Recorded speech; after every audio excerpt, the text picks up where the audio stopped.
Magandang araw po. Welcome po sa aking channel, Love9 TV. Patalasasan po, meron po ba kayong mga properties na napapabayaan or non-performing assets? Plan nyo ibenta, pero wala kayong oras pagbenta nito. Kung ito'y pagkakatiwala nyo po sa amin, tawag lang po kayo sa aking numero, usap po tayo, gawan ko po ng video for free. Yes, libre po, wala po kayong babayaran.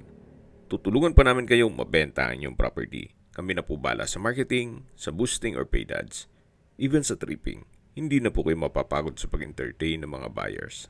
Kami na po bala sa lahat. Tawag lang po kayo. Nandito po tayo ngayon sa Silang Cavite. Sa mga familiar po dito sa property, opo, na-vlog na natin to. Kaya po, nag-reshoot tayo. Gawa ng nag-markdown price na po si owner. Mamaya po sa dulong parte ng video pag-usapan natin ang presyo nito, pati distance, location at travel time. Ito poong buong property ay may lot area na 1,480 square meters more or less. At meron pong dalawang bahay. Yung unang nadaanan natin na kulay dilaw at itong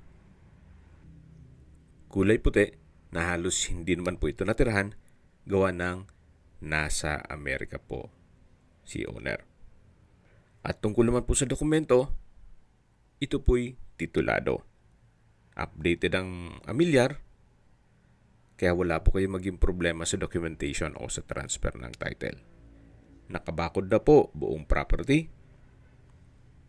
At mula po sa Barangay Road, ito'y inner lot.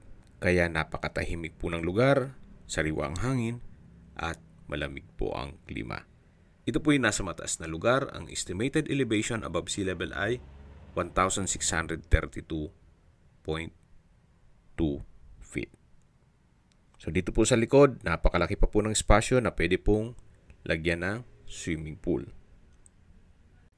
Ito po yung back view ng pangalawang bahay na meron pong 5 bedrooms, maid's room at driver's room.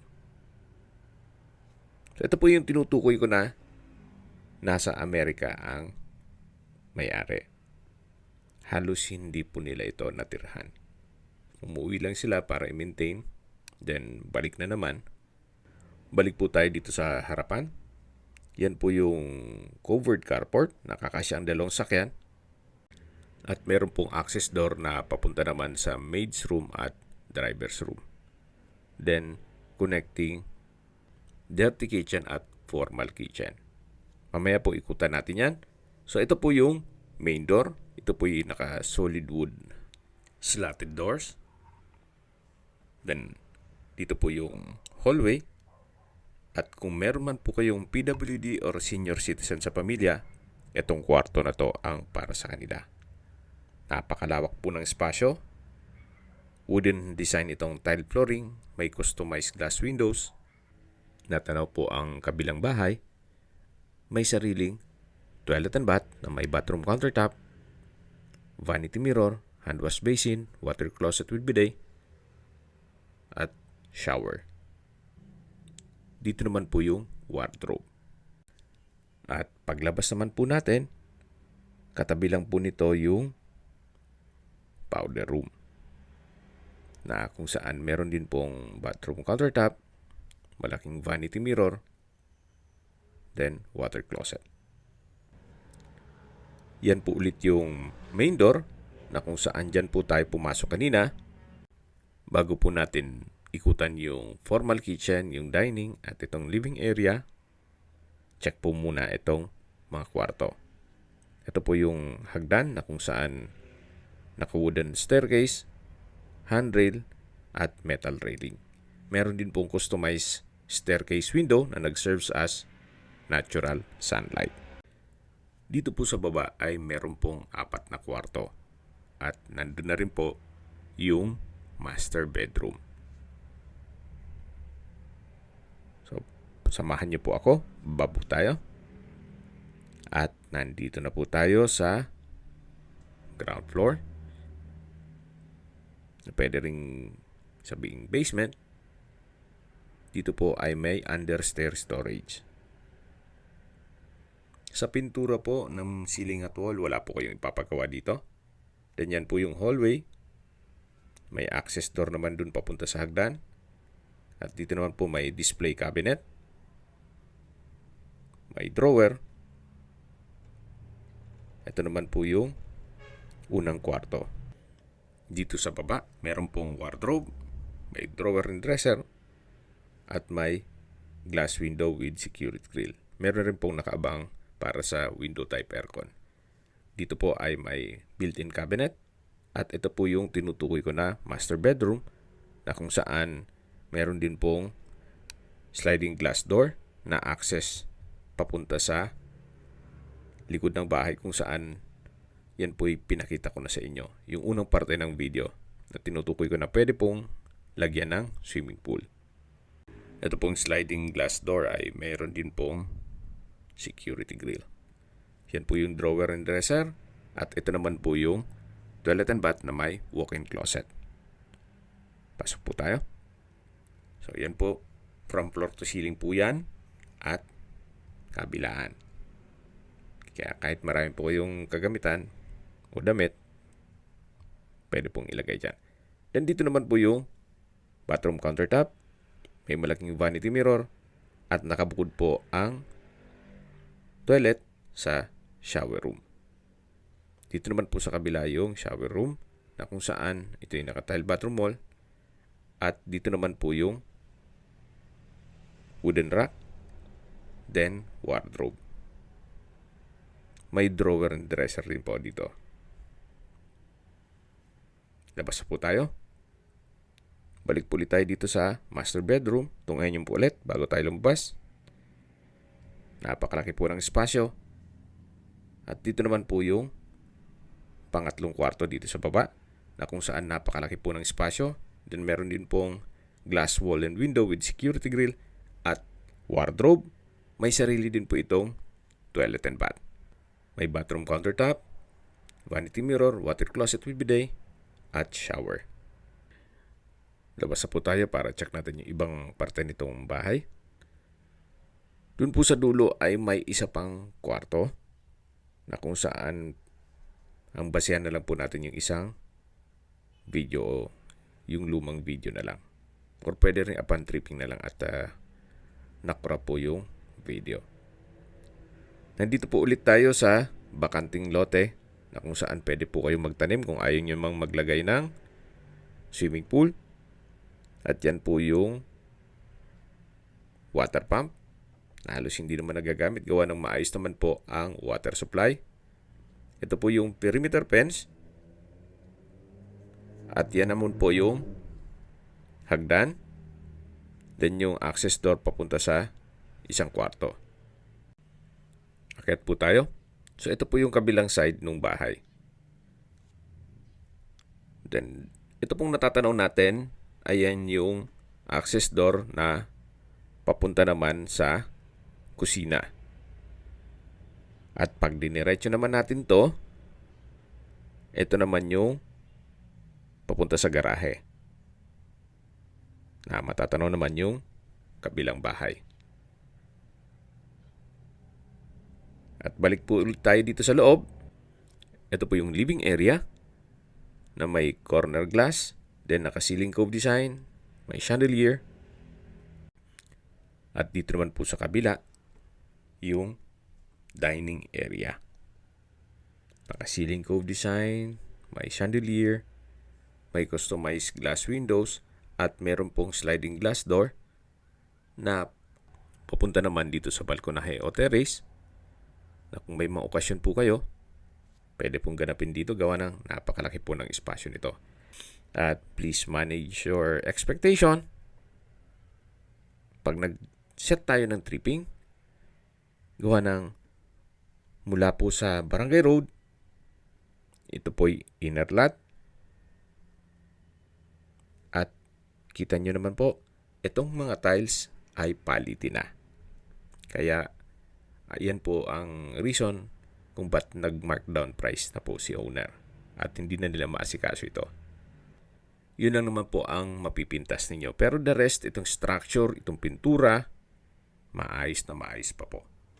Then meron pong breakfast table na may pendant lamp.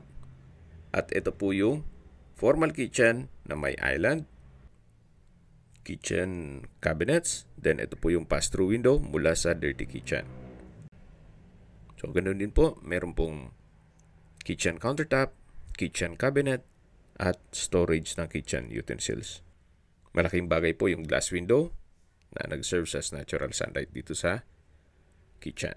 Ito naman po yung maid's room na kung saan malaki naman po ang espasyo. May glass window with security grill at toilet and bath.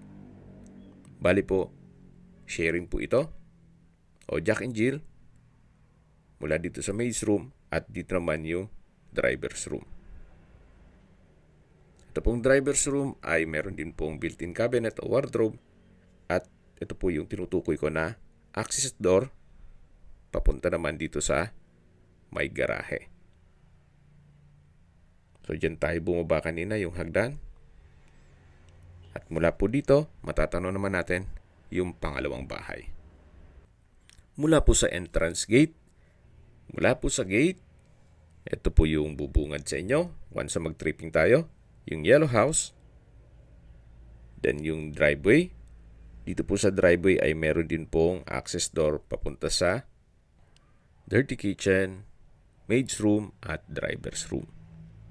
Dito naman po sa kabilang side, yung 2-story building ay resort po yan.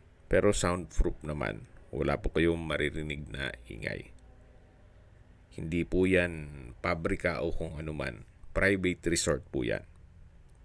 So babalik po ulit tayo dito sa gitna na kung saan makikita nyo yung dalawang bahay na murang-mura po nila binibenta ngayon. Ito naman pong kabilang bahay ay natitirahan naman pero bihira na po. Gawa ng may edad na rin po si Madam. So magkapatid po ang may-ari nito. Bukod po ang titulo nitong color white at bukod naman yung titulo ng color yellow house. Pero binebenta po ito as package na. Dito naman po sa kabila ay meron pong 4 na kwarto at may maids at driver's room. Bali po, 6 lahat na kwarto. Well-maintained din po ito. At may mga kagamitan na rin kasama.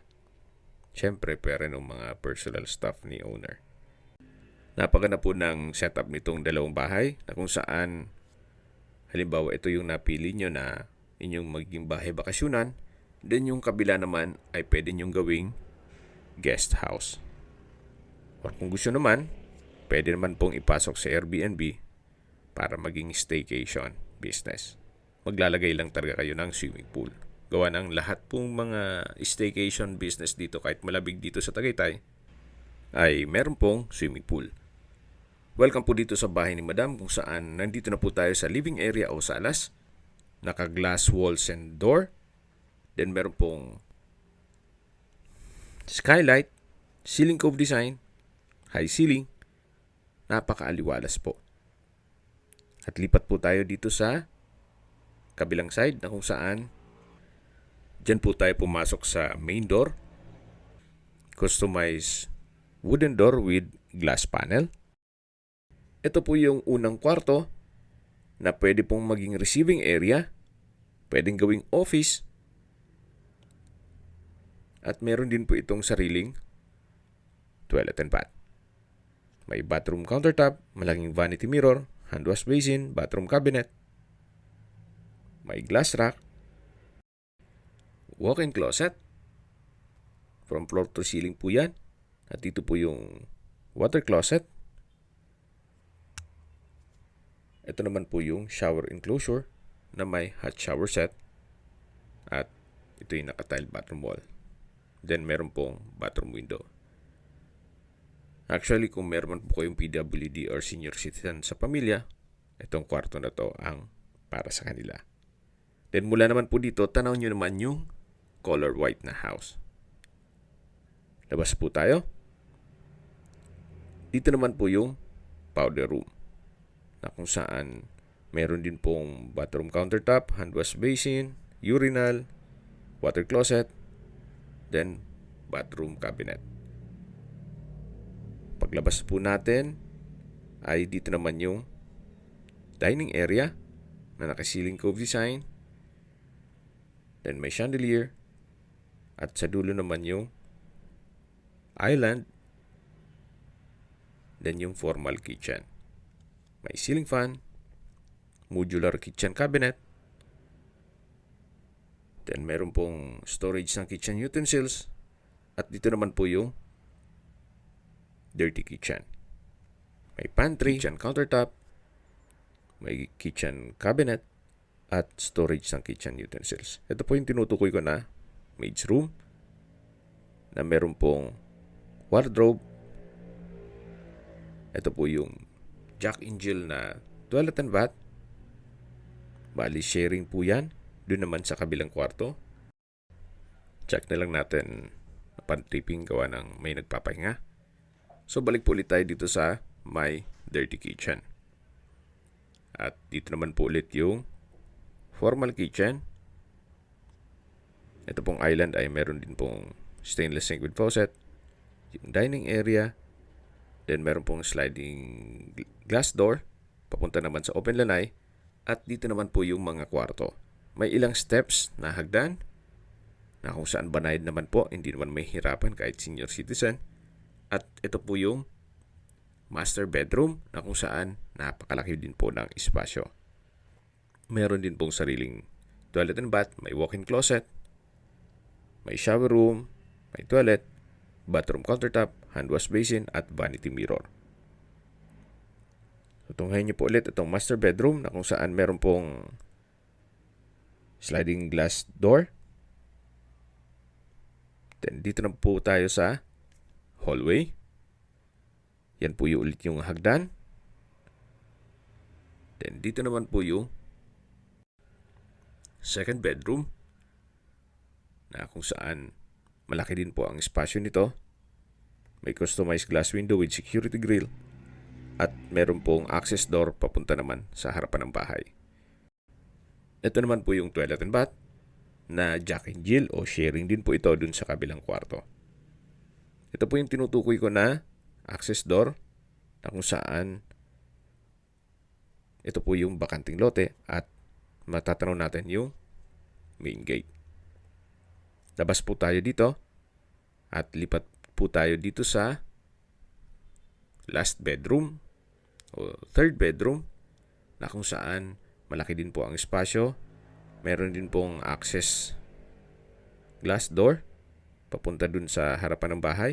At ito po yung tinutukoy ko na Jack and Jill na toilet and bath o sharing dito sa kabilang kwarto. So kahit po sarado yung main door, may access door po kayo dito sa likod na malapit sa gate. Then meron din pong wardrobe at customized glass window with security grill. So yan po yung at na-present ko na po sa inyo lahat ng kwarto. Pag-usapan na natin ang distance, location at travel time. Mula po sa highway na Tagaytay-Santa Rosa Road, ang distance is 2.5 kilometers at ang travel time is 7 minutes. Mula naman po sa Tagaytay Flower Market, ang distance is 4.4 kilometers at ang travel time is 11 minutes. Mula naman po sa Tagaytay Rotonda, ang distance is 7.3 kilometers at ang travel time is 8 minutes. Kompleto na po doon gaya ng malls, hotels, restaurants, banks, schools, church at hospital. Yan po yung lagi kong binabanggit sa inyo na dapat nyo i-consider sa paghanap ng property, yung meron pong malapit na hospital. Hindi ko naman po sinasabing sakitin kayo. Yan man po for emergency purpose lang naman. At mula naman po sa Silang Public Market, ang distance is 8.1 kilometers at ang travel time is 24 minutes. Kompleto na rin po sa Silang gaya ng banks, schools, church, groceries, convenience store, drugstore, remittance center, banks, schools, church at hospital. Mula naman po sa Calac Silang Interchange, ang distance is 22.7 kilometers at ang travel time is 37 minutes. Mula naman po sa Manila o sa airport, Ang distance is 59.5 kilometers at ang travel time is 1 hour and 23 minutes. Okay, sa presyo na po tayo. Ang original price po nito ay 38 million pesos. Itong dalawang bahay na kung saan may lot area po ito na 1,480 square meters more or less. Pero ngayon po, binebenta na lang po nila ito sa halagang 28.6 million pesos net. Ibig pong sabihin, si buyer po ang sasagot sa lahat ng taxes at expenses with regard to documentation. Murang-mura na po ito. Sa presyo pa lang po ng lupa, dito sa Silang, na kung saan mataas na po ang bentahan ng lupa dito, medyo may lasa na rin po ang 1,480 square meters. Plus, ang pagpakonstruct nyo pa ng dalawang malaking bahay, na kung saan mahal na rin po ang construction cost at materials, mukhang hindi po aabot yung 28 million pesos. Anyway, yan po'y opinion ko lang naman. So, depende pa rin yan sa inyo kung anong assessment nyo dito sa property. Kung may mga katanungan po kayo, tawag lang po kayo sa aking numero. At sa mga kababayan naman natin na sa ibang bansa, meron po akong Telegram. Sa mga iPhone user naman, may iMessage. Meron din pong Imo, Skype, Viber at WhatsApp. Same number lang po, 0917-316-3399. Sa mga nagtatanong naman po ng aming Facebook, meron po aming Facebook page na Nov9TV at Facebook Real Video. Meron din pong TikTok at Instagram. May ibang YouTube channel po kami na The Nov9TV channel, Nov9TV Listings, Nov9TV On The Spot, Nov9TV Updates, at Nov9TV House Rental. Sana po naibigyan nyo ang video presentation. Paki-like and subscribe na lang po sa aking channel para ma-update din po kayo sa aking future listings. Kung sakali po hanap nyo yung mas malaking sukat ng lupa, mayroon din po kami ibang listings na pwede nyong pagpilian. Huwag po kayo mag-atubiling tumawag sa amin, then let us know your budget para malaman namin kung anong property pwede namin i-look sa inyo. Sa lahat pong viewers, subscriber at nagtiwala po sa amin, salamat po sa suporta. Ingat po kayo lagi at yung pamilya. Maraming salamat po.